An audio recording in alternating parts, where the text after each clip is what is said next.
بسم اللہ الرحمن الرحیم۔ جو لوگ معصیت اور برائیوں میں ملوث رہتے ہیں ان کو برائیوں سے باز رکھنے اور روک تھام کرنے کی ذمہ داری زمانے کے علماء اور نیک لوگوں پر عائد ہوتی ہے۔ ہر ایک اپنا فرض منصبی سمجھے کہ برائیوں سے روک تھام کرنا ہمارے ذمہ لازم ہے۔ اگر ہم برائیوں سے نہ روکیں گے تو ان لوگوں کی معصیت کی نحوست کا وبال ہماری گردن پر بھی ہوگا۔ لہذا ہر شخص برے لوگوں کو معصیت سے باز رکھنے کی کوشش کرے، اور اگر اچھی نصیحتوں کے ذریعے سے اور حسب طاقت کوشش کے ذریعے سے معصیت سے روکا جائے اور وہ لوگ پھر بھی معصیت سے باز نہ آئیں تو ان کے ساتھ اٹھنا بیٹھنا، کھانا پینا، لین دین سب کچھ چھوڑ کر اپنے آپ کو الگ تھلگ کر لینا ضروری ہے۔ اور اگر ان کی معصیت کے ماحول سے اپنے آپ کو الگ نہ کیا گیا جائے تو ان کے ساتھ اللہ کی لعنت کا وبال ان لوگوں پر بھی پڑے گا جو ان کے ساتھ گھل مل کر رہتے ہیں۔ ترمذی شریف، ابو داؤد شریف میں پیغمبر علیہ السلام کا ارشاد منقول ہے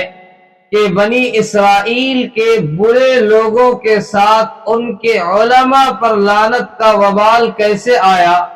حضرت سید الکونین صلی اللہ علیہ وسلم نے ارشاد فرمایا کہ جب بنی اسرائیل گناہوں میں مبتلا ہو گئے تو ان کے علماء نے ان کو گناہوں سے روکا، مگر وہ لوگ گناہ سے باز نہ آئے۔ پھر ان کے علماء گناہوں میں مبتلا ہونے والوں کی مجلسوں میں بیٹھنے لگے اور ان کے ساتھ اٹھنا بیٹھنا، کھانا پینا شروع کر دیا، اور ان کے ہر رہن سہن اور ہر چیز میں گھل مل کر رہنے لگے، جس کے نتیجہ میں ان کے علماء کی قلبی کیفیات بھی انہی کی طرح ہو گئی۔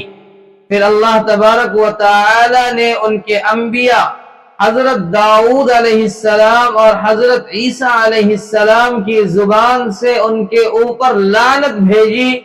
حضرت سید الکونین صلی اللہ علیہ وسلم امت کو مخاطب کر کے فرماتے ہیں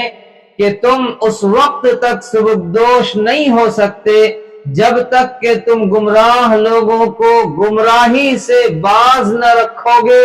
اور جب تک وہ باز نہ آ جائیں اس وقت تک تم پر اپنی اصلاحی کوششیں جاری رکھنا لازم ہے، ورنہ تم بھی اللہ کی پکڑ سے بچ نہیں سکتے۔ پوری حدیث شریف یہ ہے۔ حضرت عبداللہ ابن مسعود رضی اللہ تعالی عنہ فرماتے ہیں کہ رسول اللہ صلی اللہ علیہ وسلم نے ارشاد فرمایا کہ جب بنی اسرائیل معصیت اور گناہوں میں مبتلا ہو گئے تو ان کے علماء نے ان کو منع کیا، مگر وہ لوگ باز نہ آئے۔ پھر ان کے علماء ان کی معصیت سے باز نہ آنے کے باوجود ان کی مجلسوں میں بیٹھنے لگے، ان کے ساتھ کھانے پینے لگے، ان کے ساتھ نشست و برخاست رکھی، ان سے کنارہ کشی اختیار نہیں کی، تو اللہ تعالی نے ان کے دلوں کو باہم خلط ملط کر کے مہر لگا دی، اور حضرت داؤد علیہ السلام اور حضرت عیسیٰ علیہ السلام کی زبان سے ان پر لعنت بھیجی۔ یہ اس وجہ سے کیا گیا کہ ان لوگوں نے خدا کی نافرمانی اختیار کر لی اور اللہ کے قائم کردہ حدود سے تجاوز کر گئے۔ راوی کہتے ہیں کہ رسول اکرم صلی اللہ علیہ وسلم تکیہ کا سہارا لگائے ہوئے تھے، لیکن اب سہارا چھوڑ کر بیٹھ گئے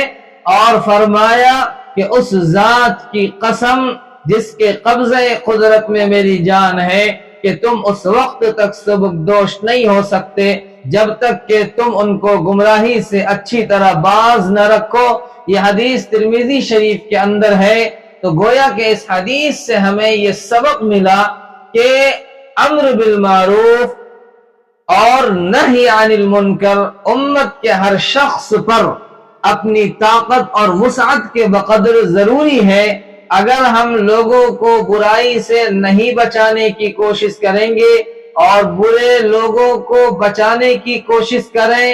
اور وہ لوگ نہ رکیں، اس کے باوجود ہم اس کے ساتھ اٹھنا بیٹھنا، ہنسنا کھیلنا، کھانا پینا جاری رکھیں گے، تو ایسا ہو سکتا ہے کہ بنی اسرائیل کی طرح اللہ کی طرف سے ہمارے اوپر بھی لعنت برس پڑے۔ اس لیے ہمیں یہ کوشش کرنی چاہیے کہ جو لوگ گناہ میں مبتلا ہیں اس کو گناہ سے روکنے کی کوشش کی جائے، اور کوشش کے باوجود وہ نہ رکیں تو اس سے علیحدگی اختیار کر لی جائے۔